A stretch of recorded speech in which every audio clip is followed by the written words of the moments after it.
Hi, I'm Carrie Case, and I'm going to be your facilitator for today's lecture. Today what we're going to discuss are ing modifiers and dangling modifiers. We're going to discuss what they are. We're going to talk about how to fix them. So let's get started. So the first thing is to be able to identify ing modifiers. We briefly explored an ing modifier in a previous lecture talking about phrases. These are often referred to as gerund phrases. But I'm just going to talk about them as ing phrases today. It just makes it a lot easier to deal with. Excuse me. So ing modifiers are phrases that are used that use a present participle and describe something or act as a noun. And they're often misused. They're often misplaced. So for instance, in this particular sentence, this one is used correctly, but you'll notice that it's set up as a dependent clause. It's at the beginning of the sentence, it starts with an ing, and it's followed by a comma. Now the rule for ing modifiers is that whatever comes after the comma is what's doing in the ing phrase. So learning to ski, comma, Beth broke her ankle. So you'll notice that Beth is the one that's learning to ski. So while she was learning to ski, Beth broke her ankle. So whatever happened in the ing, Beth was doing it. Okay. Now the ing phrase again is set apart from the rest of the sentence with a comma. It is acting as a dependent clause. It's not led with a subordinating conjunction, but it is still acting as that dependent clause. It's reliant upon the independent clause in order to survive in the sentence. If we had just learning to ski, it would be a phrase and it would be an incomplete sentence. Now again, as a rule, any items being modified by the phrase must occur immediately after the comma in the sentence. So again, as a rule, whatever the ing is, whatever the doer is for that ing must be right after the comma. So that's why something like this is incorrect. So if you follow the rule according to this sentence, now again, remember, we as readers will typically compensate for our faulty writers. We will say, well, that doesn't make sense, and we'll fix the sentence for them. But remember that it is not our reader's job to do that. It's the writer's job to be clear. So we need to read this literally to test it for accuracy. So according to the rule, whatever comes after the comma is doing the ing. So in this particular sentence, it says, hanging by the toe, Joe found his sock.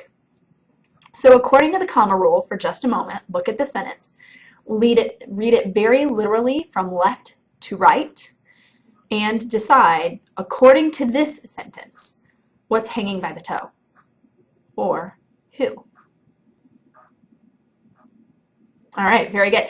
So if we read this literally, this should look kind of silly. This should look silly because according to this sentence, reading it from left to right, Joe is hanging by his toe looking for a sock. Now, I don't know what kind of silly picture you have in your brain, but what I've got is a dresser, and poor Joe is hanging from the top drawer because that's usually where socks are. So poor Joe is hanging like from the top drawer by his toe, crawling around on the floor trying to find a sock. I'm not sure why a writer would write that kind of sentence, so we need to make sure to fix this. So typically what we could do with this one is just reverse it. Joe found his sock hanging by the toe. And that's an easy way to fix that particular incorrect ing modifier.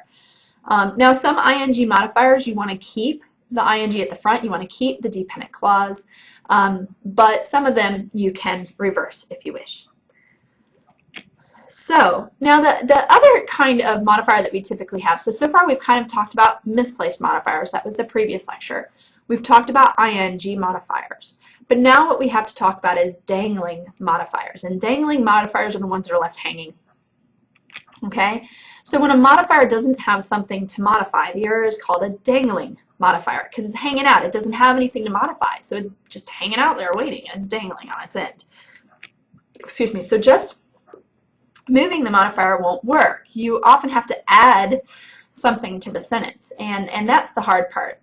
Now again, if it's one phrase or fragment among a group of other sentences, this may be easy to fix. However, when it's just one sentence hanging out by itself, a lot of times stuff has to be added in. So our example here is cruising slowly through the Everglades, 2 alligators could be seen. Okay. Now the problem is that like the previous sentence when we had Joe, we just moved the two pieces around. And so when we moved the two pieces around, it fixed that problem. Okay? However, this sentence, if we move it around, it still doesn't fix the problem.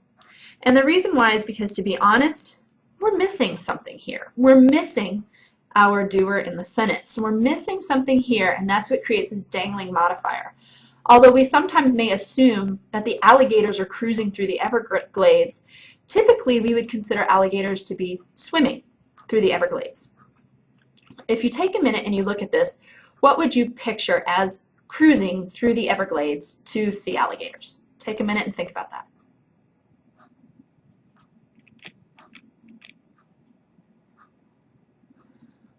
So many of you probably pictured a boat or an airboat, especially if you've ever been to the Everglades. You have a very vivid, clear picture of being on an airboat. And so that would be what would be cruising through the Everglades, and then the alligators would be seen in the Everglades. And to be honest, majority of the time they're sitting completely still. And so again, if we look at these two sentences, we are missing something.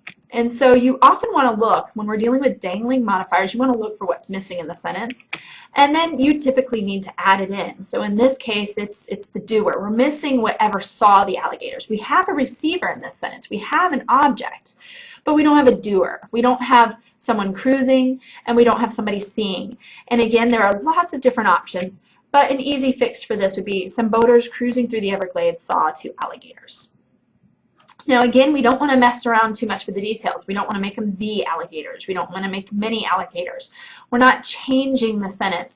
We're editing the sentence to insert or include what is missing. So we've got to be very careful, because a lot of times we like to change these sentences, and remember, we're typically editing sentences, not changing them. We usually want to conserve what we originally tried to say, but just to make sure that it's clear to our reader. And then that way we don't get off track or off topic or switch to a different structure, because we want to make sure we're being clear. Okay? Let's try another sample. So our example is, having struggled in the snow all day, hot coffee with welcome. So again, we have very clearly an ing phrase. Okay? Remember that the rule for the ing phrase is that whatever comes after the comma, which is going to be usually a noun or a pronoun, is what's doing the ing. So according to this sentence, if you read it, completely does not make sense. So take a minute to read it and decide what it's missing.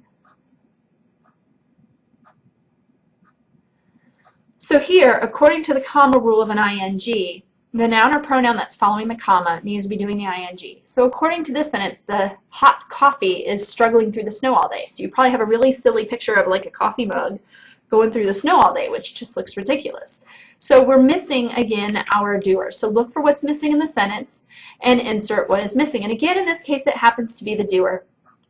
It's not always the doer that's missing, just these two examples it is. So then let's fix it. And again, we may have to insert it in. So I kept this one with the ing in the front. So having struggled in the snow that was supposed to say all day, the man welcomed the hot coffee. We could then change it to a direct sentence, and we could say, having struggled in the snow all day, the man welcomed the hot coffee after having struggled in the snow all day. We could start changing around and editing the structure of the sentence.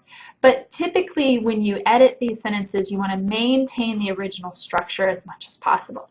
If you intended it as an ing phrase in the beginning, try your best to keep it that way, because that's how you intended it originally.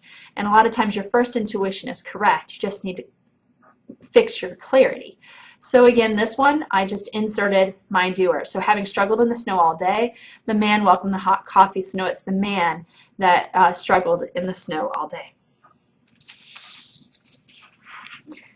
So again, the summary is similar to the one in the previous lecture, that modifier problems can result in confusing, or as we saw in this one, silly sentences, with Joe hanging off the dresser or with a mug of coffee struggling through the snow.